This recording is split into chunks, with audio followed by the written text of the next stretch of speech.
Let me ask you this question. Is Vladimir Putin a war criminal? I would not use that term.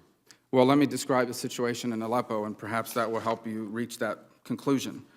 In Aleppo, Mr. Putin has directed his military to conduct a devastating campaign. He's targeted schools, markets, not just assisted the Syrians in doing it. His military has targeted schools and markets and other civilian infrastructure. It's resulted in the death of thousands of civilians. This is not the first time Mr. Putin is involved in campaigns of this kind.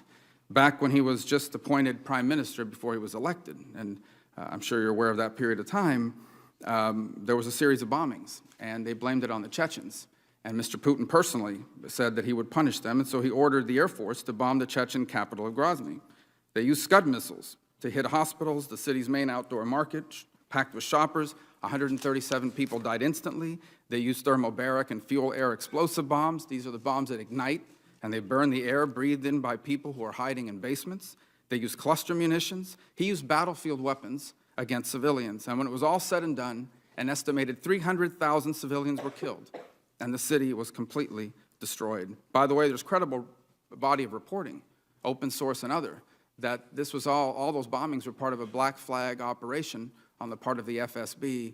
And if you want to know the motivation, here's what it is. Putin's approval ratings before the attacks against the Chechens was at 31%. By mid-August of that year, it was at 78% in just 3 months. So based on all this information and what's publicly in the record about what's happened in Aleppo and the Russian military, you are still not prepared to say that Vladimir Putin and his military have violated the rules of war and have conducted war crimes in Aleppo. Now, those are very, very serious charges to make, and I would want to have much more information before reaching a conclusion. I understand there is a body of record in the public domain. I'm sure there's a body of record in the classified domain.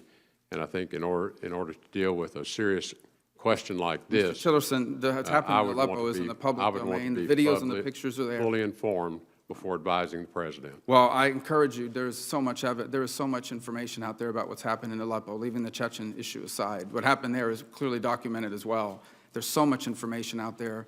It should not be hard to say that Vladimir Putin's military has conducted war crimes in Aleppo, because it is never acceptable, you would agree, for a military to specifically target civilians, which is what's happened there through the Russian military. And I find it discouraging, your inability to cite that, which I think is globally accepted. I want to, in my last minute and a half here, move really quickly to an additional question. In fact, I want to enter two things into the record, Mr. Chairman, without objection. Without objection. The first is a partial list of political dissidents, journalists, and critics of Vladimir Putin who were suspiciously murdered or died under highly suspicious circumstances. The second thing I want to enter into the record is a letter addressed to this committee by Vladimir Murza, who himself was mysteriously poisoned and is an opponent of the Putin regime. I'd like to enter that into the record. Without objection. Mr. Tillerson, do you believe that Vladimir Putin and his cronies are responsible for ordering the murder of countless dissidents, journalists, and political opponents? I do not have sufficient information to make that claim. Are you aware that people who oppose Vladimir Putin wind up dead all over the world, poisoned, shot in the back of the head?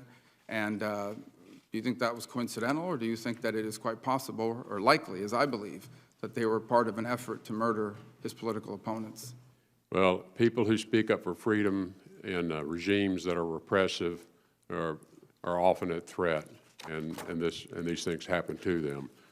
In terms of assigning specific responsibilities, I would have to have more information.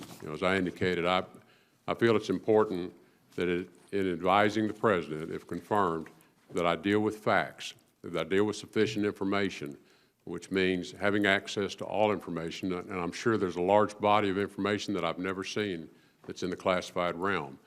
I look forward, if confirmed, to becoming fully informed, but I am not willing to make conclusions on what is only publicly available or have been publicly reported. None of this is classified, Mr. Tillerson. These people are dead.